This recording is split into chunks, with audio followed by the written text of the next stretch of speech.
Que el Señor lo bendiga ricamente. Le saluda a su amigo, hermano, Esgin Calderón Valverde, desde Pérez Celedón, San José, Costa Rica.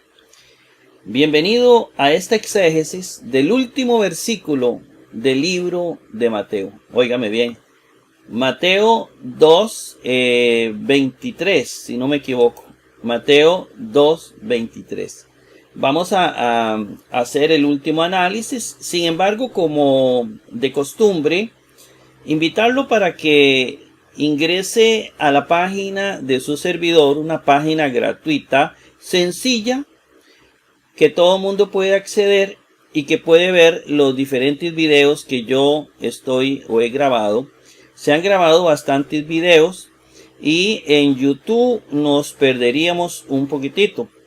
Entonces, aquí en esta página vienen sintetizados. Obviamente, invitarlos para que primero lean la introducción, un poquitito sobre mí, si quieren saber algo sobre el autor, que casi uno siempre cuando lee un libro, busca un video, siempre quiere saber algo del autor, si no es anónimo, quién es, qué es. Luego viene la parte de estudios bíblicos. En estudios bíblicos, pues viene...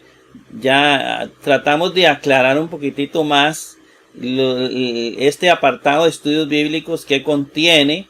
Viene la introducción del Nuevo Testamento. Ahí explica qué contiene o qué va a contener el Evangelio según Mateo, la carta a los Gálatas. ¿Qué es lo que tenemos en este momento? Ustedes saben que vamos como hormiguitas, muy despacio, porque yo dependo de un trabajo laboral. Entonces, en mis ratos libres, con mucho gusto, estudio la Biblia, estudio el griego y les presento las opciones mías. Luego viene gramática griega. En esta gramática griega hay que trabajarlo mucho. La gramática griega, que es esta, pues vienen los estudios de griego, los cursos que hemos dado, ya vamos por la 4ª edición. Esperamos que si usted ingresa comience con la edición número 4, pero también puede visitar algunos otros. Yo he hecho algunos manuales de griego que en su momento quiero hacer uno bien bueno. Bueno, lo estamos trabajando para poderlo presentar a todos ustedes. Luego viene la exégesis, que son estos programas que estamos grabando en este momento. En cuanto a la exégesis, un poquito lerdo el internet. En cuanto a la exégesis, pues viene el exégesis de Mateo, ¿verdad? Ahí tenemos, usted ingresa a exégesis de Mateo, viene una primera edición que en realidad se nos hacían bien largos los programas. Estamos con una segunda edición, Mateo capítulo 1, que ya lo terminamos. Mateo capítulo 2, hoy Mateo 2:23, con esto terminamos. Si Dios quiere, si Dios lo permite, yo pienso que podemos estar iniciando con Mateo 24. Es un capítulo que se usa mucho en las iglesias cuando se habla de la venida de Jesús y más en nuestros tiempos actuales. Entonces vamos a quitar un poco aquí los anuncios. Tal vez vamos a enfatizar un poquitito sobre eso. Mateo 24. Bueno, decirles que se ingresa con Casa de Oración danielflores.es.tl, o busca mi nombre y busca varias páginas ahí, y esas páginas te van a decir lo que debes hacer. Bueno, sin más preámbulo, comencemos con el versículo 23. Mateo 2:23. Lo activamos. Iniciamos en este último versículo del capítulo 2 de Mateo. Como de costumbre, decirles que hacemos este análisis visitando los códices del siglo IV, el Códice Sinaítico, Código Vaticano. Conozca usted cómo se escribió, qué es lo más viejo que tenemos escrito, una foto de cómo se escribió. Pues esos textos de ahí se toma para hacer este texto elaborado que tenemos aquí en la parte superior, que los conocemos como los textos de Nestle Aland del siglo pasado, que ellos los corrigieron y nos lo dieron ya lo más lindo, separaditos, minúsculos, con sus respectivos acentos. visitamos los códices. Entonces lo vamos a leer un momentito. Luego vamos al cuadro comparativo. Vemos a ver qué tenemos ahí. La idea es profundizar en los cuadros comparativos y terminamos con un interlineal que es más que todo un análisis gramatical. No solo interlineal, es un análisis gramatical de palabra por palabra del Nuevo Testamento. El texto bíblico traducido literalmente, aquí en el centro, también viniendo residió hacia ciudad llamada Nazaret. Aquí está el mapita, está Nazaret por aquí, ¿verdad? Usted lo puede ver, aquí está Nazaret, ¿lo ve? Jesús ve, está Galilea, está Samaria y está Judea. Jesús va a vivir en Galilea, una ciudad llamada Nazaret, que es de Galilea. ¿Ve? Para que fuere plenado lo siendo dicho por medio de los profetas. ¿Verdad? Que Nazareno será llamado. Bueno, este es el texto bíblico. El texto griego no se lo voy a leer porque lo vamos a estar viendo. Entonces no vamos a perder tiempo en eso. Vamos al códice de una vez. Y en el códice activamos la pluma que es necesario. Veamos el texto de Nestle Aland, que es el que tenemos ahorita. Me imagino que si usted compra un Nuevo Testamento es lo que tiene. Viene la palabrita Kai, ¿verdad? Kai, vamos a buscar a ver dónde está Kai. Kai está aquí. En el texto sinaítico está aquí Kai, ¿lo ve? De ahí se tomó la palabra Kai. Como ay se pronuncia es que, ¿verdad? Aquí tenemos Kai en el Códice Vaticano. ¿Ve? Los dos son del siglo IV. Kai. Kai, el ton, ¿verdad? Lo vamos a leer así. La pronunciación es pésima, lo sé. Pero la idea no es la pronunciación. En realidad eso se perdió y nadie sabe cómo se pronunciaba. Pero lo importante es que usted aprenda. Digamos, lo importante es la gramática y la exactitud a la hora de traducir e interpretar. El ton, lo ve aquí usted. Ajá, ahí viene en el sinaítico. Luego viene el ton. Aquí viene en el Códice Vaticano. Luego viene catóquisen o catóquisen. Catóquisen, usemos eso, catóquisen. Y catóquisen, aquí está. Ahí está, catóquisen. En el Vaticano, catóquisen, le eliminaron la ni, pero aquí aparece un signito que dice que se le eliminó una letra. No se terminó, entonces se pone el signito ese. Luego viene is o eis, que viene aquí, eis, ¿lo ve? Vienen igual. Polling, ¿de dónde se tomó polling? Bueno, polling se tomó de aquí. Polling en el sinaítico, muy bien. Y viene polling en el Códice Vaticano. Legomenin o legomenin. Y aquí viene el signito porque se le eliminó la ni final, ¿lo ves? Era un signo como que era muy propio de la época, ¿verdad? Se eliminaban letras y se le ponía eso. Eso es una especie como de abreviar un poco la palabra. Podrían haberle escrito no vimos aquí. Legomenin en el Códice Vaticano. Luego sigue Nazaret. Nazaret, aquí está Nazaret. ¿Lo ve? Nazaret en el texto sinaítico y Nazaret en el otro. Vea que aquí había un intento como de separar un poco la palabra, ¿verdad? Opos o hopos, como dicen, ¿verdad? Pero es opos, no hagamos enredos. Opos, aquí está opos y aquí está opos. Pliroti, aquí está pliroti, ¿lo ve? Pliroti, busquémoslo aquí, pliroti. Luego viene riten, rit, y aquí viene un apóstrofe que se elimina el resto, ¿verdad? Riten, y aquí está riten. Gracias a Dios que tenemos dos códices. Dia, y aquí tenemos dia. Ve qué parecido, mis queridos hermanos. Luego viene ton, profitón, de los profetas. Ton, profitón.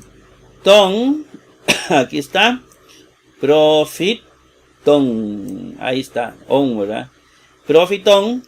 Y aquí está ton, profitón. Y otra vez una separación, ¿verdad? Con el otro, con la otra palabra. Oti.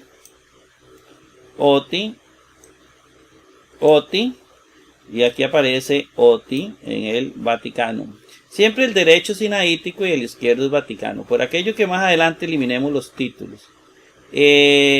Nazoreos o nazoraíos, para que usted no se me confunda. Nazoraíos, recordemos que hay mucha gente también que estaba aprendiendo griego apenas. Nazoraíos, ¿verdad? Que se puede leer Nazoré. La I se lee como E. Esto se lee como E. Nazoreos. Pero nazoraíos. Muy bien. Y aquí tenemos nazoraíos. ¿Lo ve? Ahí está nazoraíos. Y luego la última palabra, cliticetai, ¿verdad? Que recordemos, cliticete. La I se lee como E, ¿recuerda? Pero cliticete, veámoslo así. Y entonces tenemos aquí cliticete, o tai, ¿verdad? Y aquí cliticetai, o te. Bien, tenemos que el texto Nestle Aland se adapta completamente a el texto del Códice Vaticano y Sinaítico, es tomado de ahí. Por eso la traducción que yo hice es tomada de este texto griego.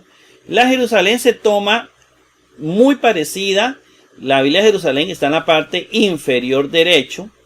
Se toma del texto original griego también del Nestle Aland, y bueno, tomando en cuenta el Código Sinaítico Vaticano. La Reina Valera se distancia un poquitito de esta traducción porque ellos usaron otro tipo de textos griegos. Recordemos que ella usa el Textus Receptus. Entonces eso era un manuscrito no tan viejo, porque no se había descubierto todavía los que tenemos del siglo IV. Sí estaban unos del siglo, no sé si era V, VI, VII, por ahí. Entonces son textos que se alejan mucho del original. Los más antiguos que tenemos son estos que le estamos mostrando.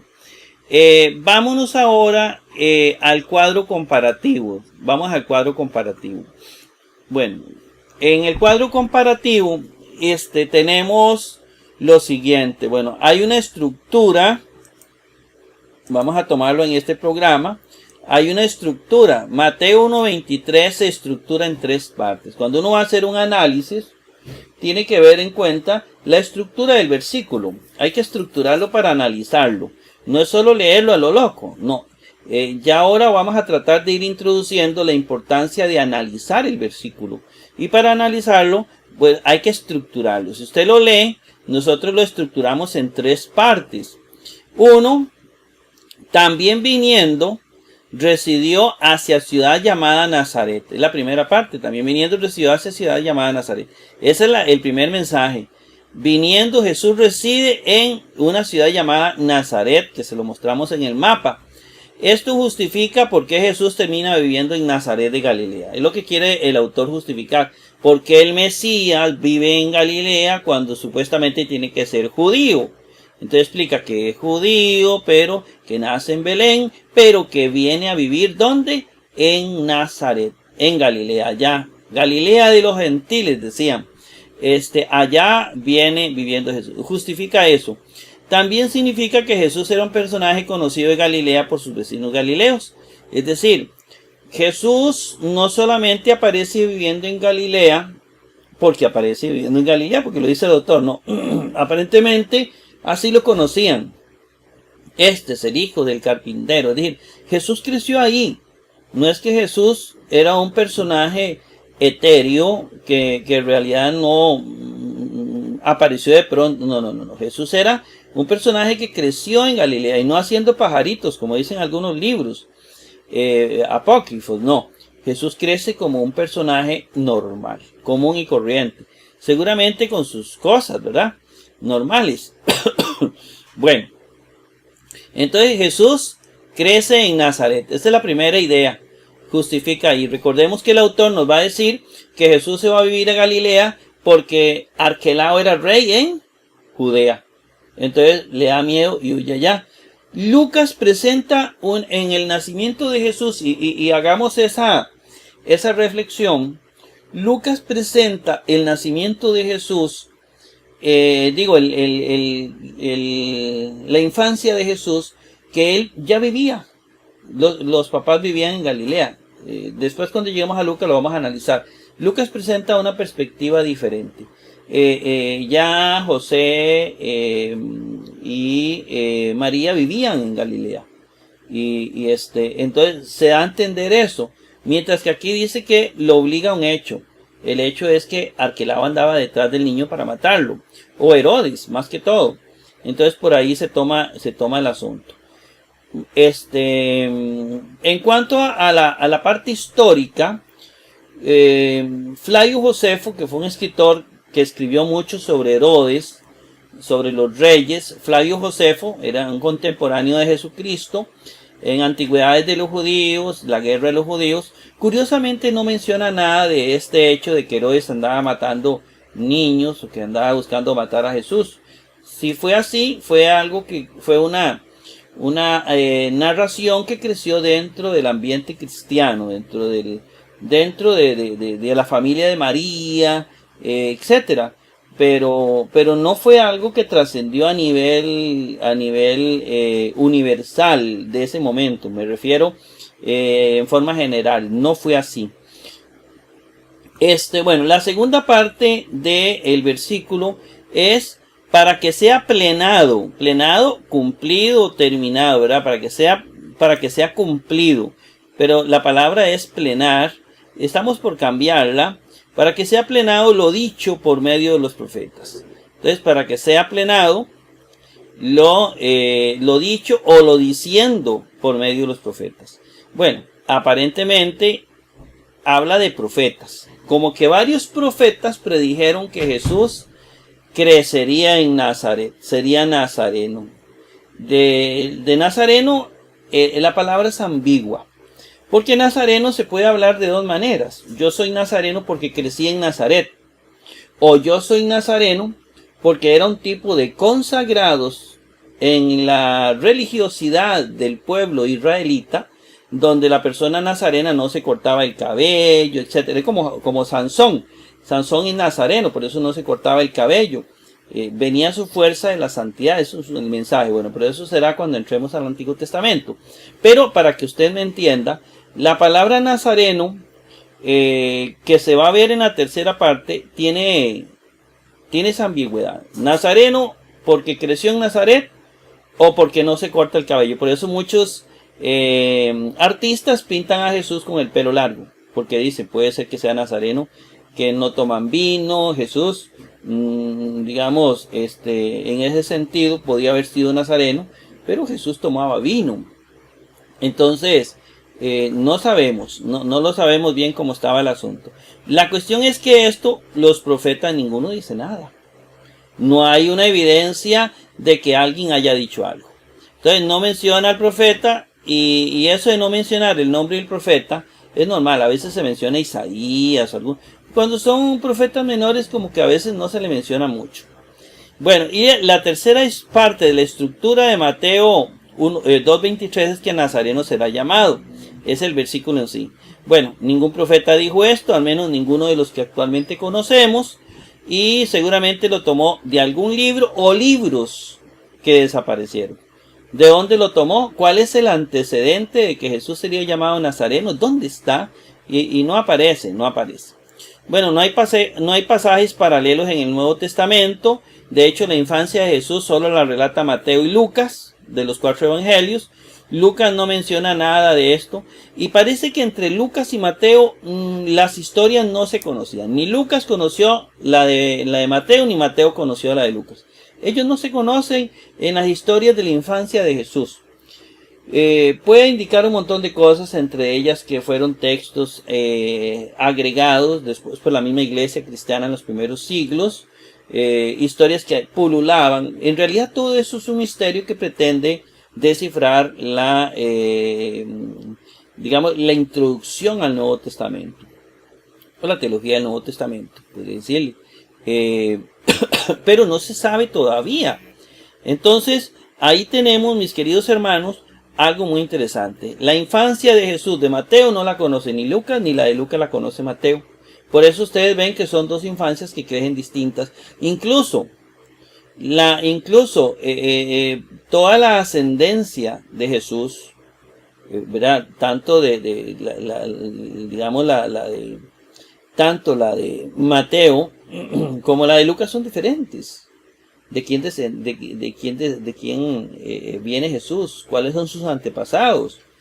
Son diferentes. Entonces, como que esas partes las tomaron aparte, se agregaron después. No se sabe si los libros cogieron rumbos diferentes en su momento, porque aparentemente era parte de una misma obra, y se le agregan ciertos elementos, que los analizaremos posteriormente en su momento dado. Son textos que crecen independientemente, ni Mateo conoce a Lucas, ni Lucas a Mateo, en los relatos de la infancia de Jesús. Bueno, ¿qué les parece si volvemos de nuevo, quitamos la plumita y vámonos a la primera parte? Vámonos a Mateo 2:23 para ir al interlineal. Vamos a hacer el análisis gramatical. Y aquí comenzamos con el análisis gramatical.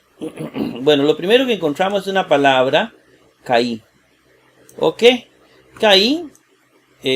Caí es una conjunción coordinada copulativa, que se traduce como también. Más adelante vamos a agregar diferentes fuentes bibliográficas de las conjunciones, partículas, adverbios, etc. Para enriquecer un poco más el análisis lingüístico. Eso ya lo estoy haciendo en los programas que estamos haciendo ahora más adelante, ¿verdad? Los que vienen, porque todo esto tiene que ser preparado con anticipación. Caí o que es una conjunción coordinada copulativa, ¿verdad? Es la conjunción que copula, une. Dice también, y así lo hemos traducido, usted lo puede ver aquí en el inicio. Si puede ver este rojo ahí, ¿verdad? También, ahí está bien traducido. Luego viene el ton. El ton, que en el griego moderno se leería el son, ¿verdad? Pero nosotros vamos a leer el ton, ¿verdad? El ton. El ton, en este caso, es un verbo. Es un verbo. Eso usted lo determina inicialmente porque usted tiene un diccionario, un léxico griego-español. Pero en la mayoría de diccionarios no vienen todas las conjugaciones verbales. Viene nada más la primera. Yo estoy haciendo uno donde vienen todas las palabras. Entonces usted busca el ton, inmediatamente le estoy poniendo de qué verbo viene el ton. Y el ton, bueno, ya yo lo he buscado, viene de erjome o erjomai. Erjome, ¿verdad? Que es el verbo que vamos a traducir como venir. El ton, así como está aquí, que yo le hago la parte gramatical, aquí, ¿lo ve? Yo voy a poner, es un verbo participio, ¿ve? Entonces un verbo participio. ¿Qué es un verbo participio? Es aquel que tiene características del adjetivo y características del verbo. ¿Está bien? Ahí nos quedamos. Entonces es un participio. Significa que para traducir es facilísimo. Porque para traducir los participios, usted tiene que ver si la voz es activa, media o pasiva. Nada más. Y aquí dice que es activa. Entonces los verbos participios en voz activa, venir es viniendo. ¿Ve? Venir es viniendo. Si es media, viniéndose. Y si fuera pasiva, siendo venido. Entonces, como es activa, es viniendo. Por eso, no importa donde esté aquí en el masculino, femenino, neutro, sabemos que se va a traducir viniendo. Y el son o el ton es un participio. Dice que es un aoristo activo. Bueno, ya sabemos. es un auristo activo, que es muy importante, ¿verdad? La voz, que es activo. Y es un masculino singular nominativo. Masculino, significa que no es ni femenino ni neutro. Singular, significa que está en la columna de los singulares, no es plural. Y nominativo significa que es sujeto, ¿verdad? Aquí está. Ahí está. El ton, que ya aparecía por ahí en Mateo 2:8. El ton es viniendo, ¿verdad? El ton es viniendo, ¿lo ves? Viniendo. También viniendo. Ahí está la traducción bien hechita. Pasemos a la otra diapositiva. Y activamos la pluma. Dice que también viniendo. Y entonces viene ahora katokisen. ¿Recuerda? Katokisen. Katokisen. Entonces tenemos katokisen. Aquí yo le hago el estudio respectivo a katokisen. Y lo primero que vamos a ver es que es un verbo. Ya no es verbo participio, sino que es un verbo puro. Y entonces katokisen viene del verbo katoikeo. O si usted quiere leerlo, katikeo. Porque hoy se lee como i. Katikeo. Pero lo vamos a leer katoikeo para que no se enrede. Y se traduce como residir. Residir. Yo resido en tal pueblo, en tal ciudad. Dice, katokisen es un verbo. ¿Y dónde encontramos el verbo katokisen? Bueno, dice, vamos a seguir lo que yo le he hecho aquí. En este caso, katokisen es un auristo indicativo, bueno, es de la voz activa, muy importante. Es un auristo, el tiempo auristo. Vea que aquí hay presente, futuro, imperfecto, auristo, perfecto, pluscuamperfecto. Pues dice que es del tiempo auristo, ¿verdad? Es del tiempo auristo, es del modo indicativo. Aquí está el modo indicativo.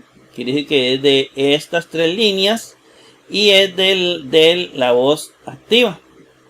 Eso es muy importante. Y es tercera singular. Aquí lo ubica, tercera singular. Primera no es, segunda no es, tercera sí es, pero singular. Porque estos tres son plurales. Entonces es tercera singular. Y el auristo, ¿cómo se lee?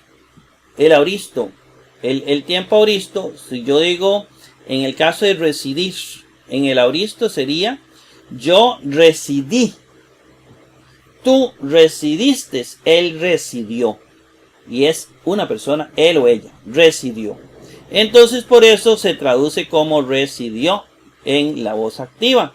Residió. Bueno, aquí viene de dónde viene, ¿verdad? De katiqueo. Y residió. Aquí por eso lo traducimos, o la traducción que hacemos es residió. También viniendo residió Jesús, ¿verdad? Residió. Y luego seguimos con la otra la otra diapositiva. Vamos a acostumbrarnos. Diapositiva. Eis, aquí aparece eis. Ya vimos que o caí, el ton, katokisen, eis o is, porque ei se lee i. Igual que oi, ¿verdad? Se lee i, is. Pero lo vamos a leer eis para que no se enreden mis amigos que me acompañan. Eis, aquí lo tenemos, es una preposición con acusativo que se traduce como hacia. De hecho, acompaña el acusativo, ¿verdad? Vamos a ver que la palabra que sigue, polling, es acusativo. ¿Ve? Polling. Viene sin el artículo aquí arriba, pero viene hacia ciudad. ¿Ve? Entonces es un caso acusativo y eis acompaña al acusativo. Es una preposición que acompaña al acusativo. Se traduce como hacia. Por eso aquí usted va a encontrar hacia. ¿Lo ve? Hacia. Hacia polling. Y polling, obviamente, polling es por la terminación. Es una palabra acusativa. Ya la preposición me decía que la palabra que que de alguna manera acompañaba a la preposición era con acusativo, pues sí había una sospecha. Pero aquí ya no hay duda, ¿verdad? Polling, aquí están las terminaciones de polling. ¿Qué viene de dónde viene polling? Bueno, aquí está polling, ¿verdad? Acompañado de su preposición respectiva. Polling es un sustantivo femenino singular. Femenino significa que utiliza los artículos femeninos. Singular, porque está en el singular, no es plural. Y es acusativo. Está en el caso acusativo que es a hacia. A hacia. Hacia ciudad. Hacia ciudad. Entonces por eso traducimos aquí hacia ciudad. ¿Ve? Polling hacia ciudad. Bien. Pasamos entonces de diapositiva. Y ahora nos vamos hacia ciudad. Y aparece otro término. Legomening. Legomening, en lo que yo estudié, legomening es un verbo participio que viene del verbo lego. El verbo lego es el verbo decir, ¿verdad?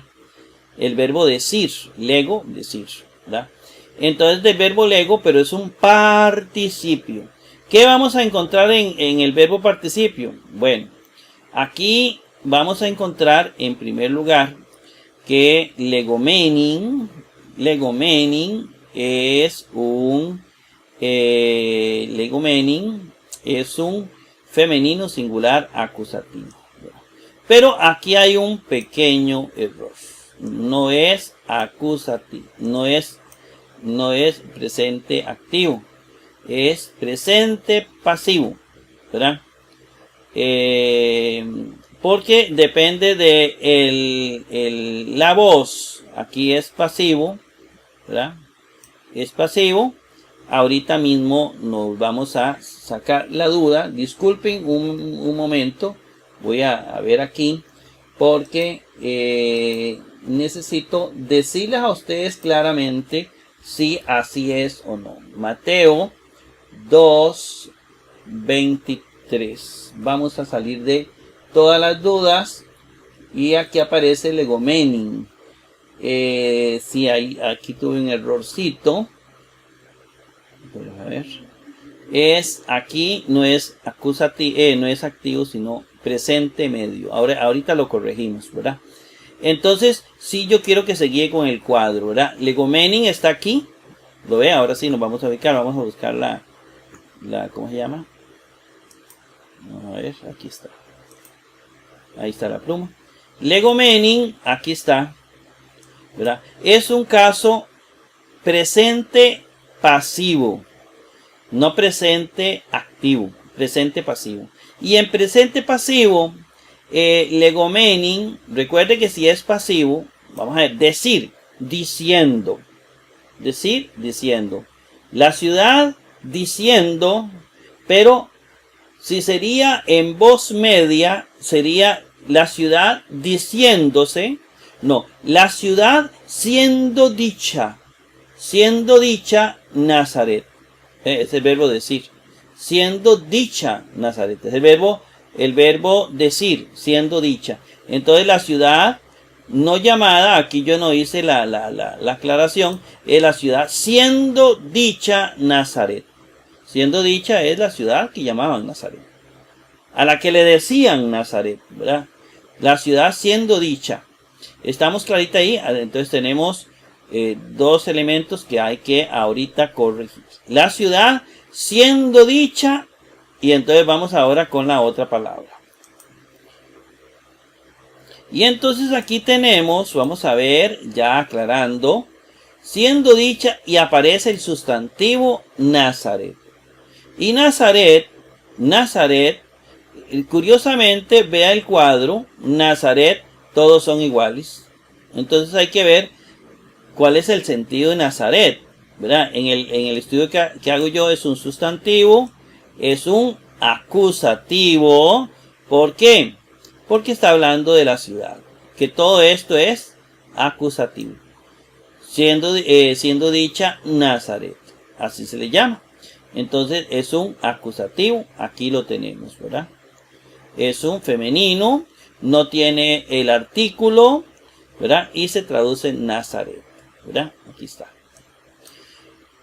Bien, Nazaret. Vamos a seguir y entramos a la otra diapositiva.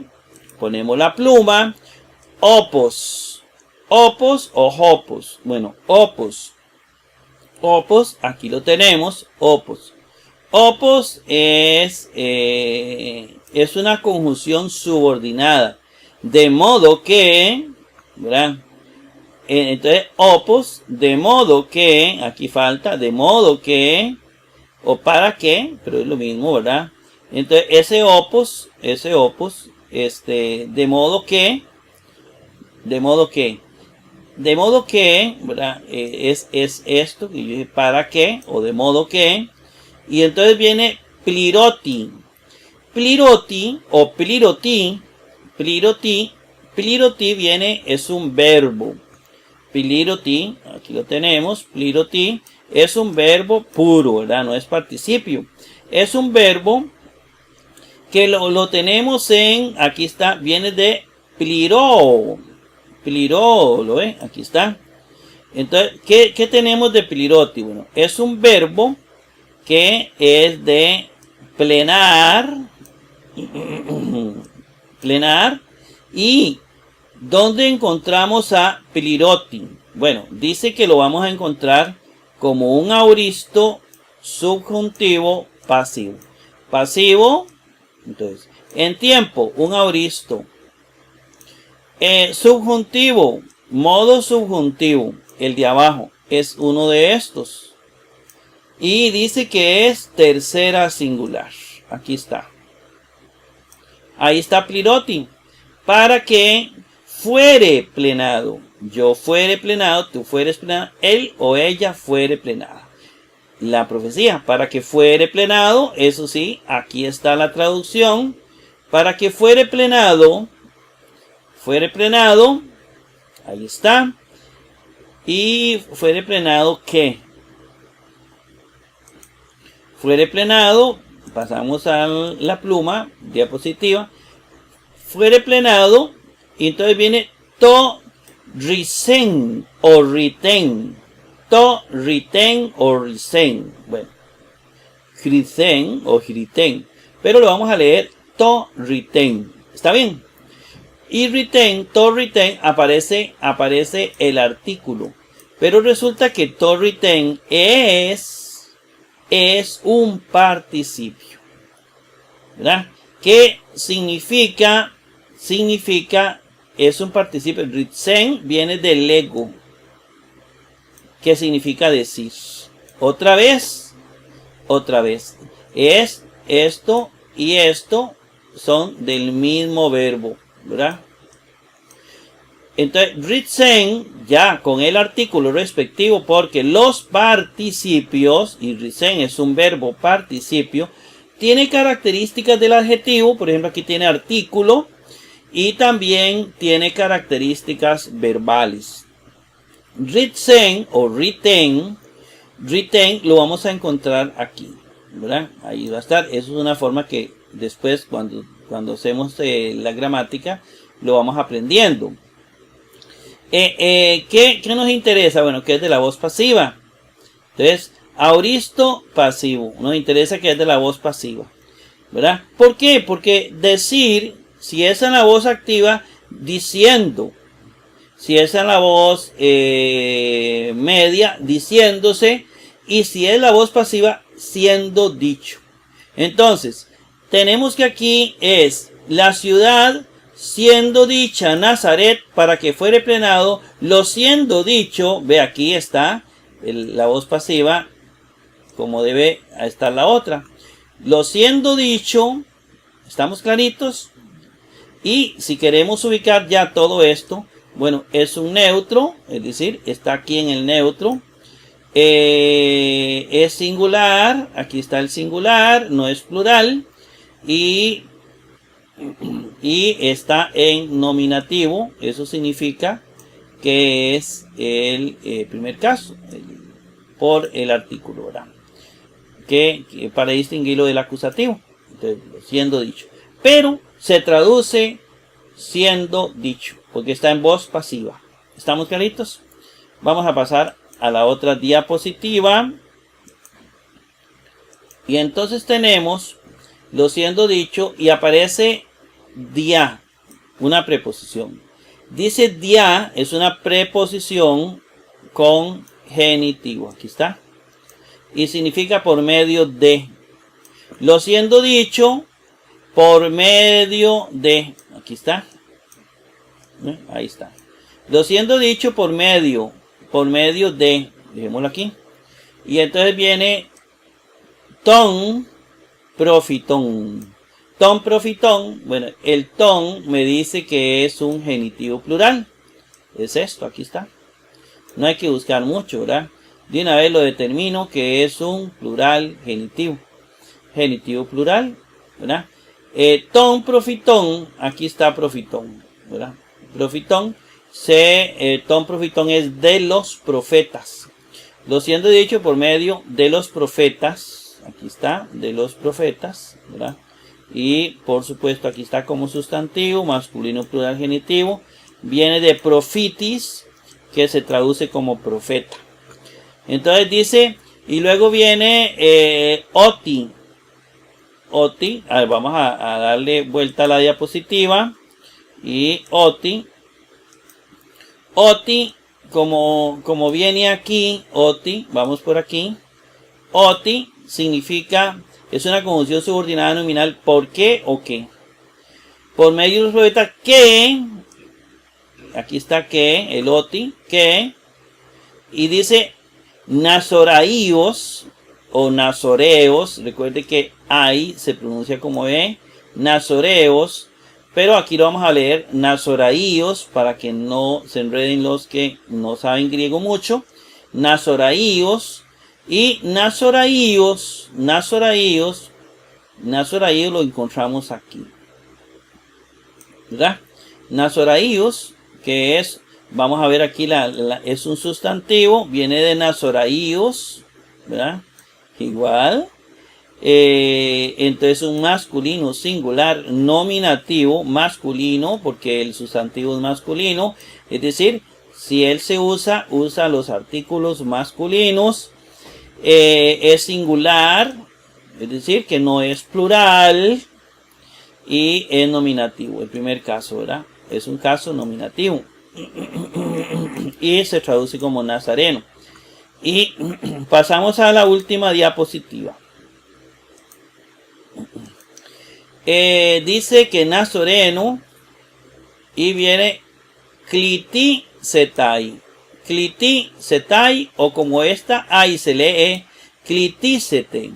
Cliticete. Pero lo vamos a leer cliticetai. Cliticetai es, como dice aquí, es un verbo puro, ¿verdad? No es participio. Cliticetai viene del verbo kaleo, que se traduce como llamar. Y kaleo, en la voz pasiva encontramos una palabrita muy parecida a cliticetai, que esa palabrita va a estar en el futuro indicativo pasivo. Futuro, aquí está. Indicativo, aquí está. Y es de la voz pasiva. Entonces está en una de estas. Cliticetai. Y dice que está en la tercera singular. Ahí encontramos una palabrita muy parecida. Quiere decir que esta palabrita, cliticetai, es tercera de singular. ¿Cómo se lee el futuro en la voz pasiva? Bueno, en la voz activa, en el verbo llamar, llamaré. ¿Cierto? Yo llamaré, tú llamarás, él llamará. Pero si es la voz pasiva, yo seré llamado, tú serás llamado y él será llamado. O ella. Nazareno, se refiere a Jesús, será llamado. Aquí está la traducción. Bueno, hermanos, espero que haya quedado claro este último versículo de Mateo 2:23. Los espero en el próximo capítulo que iniciamos en cualquier momento. Que el Señor me lo bendiga ricamente.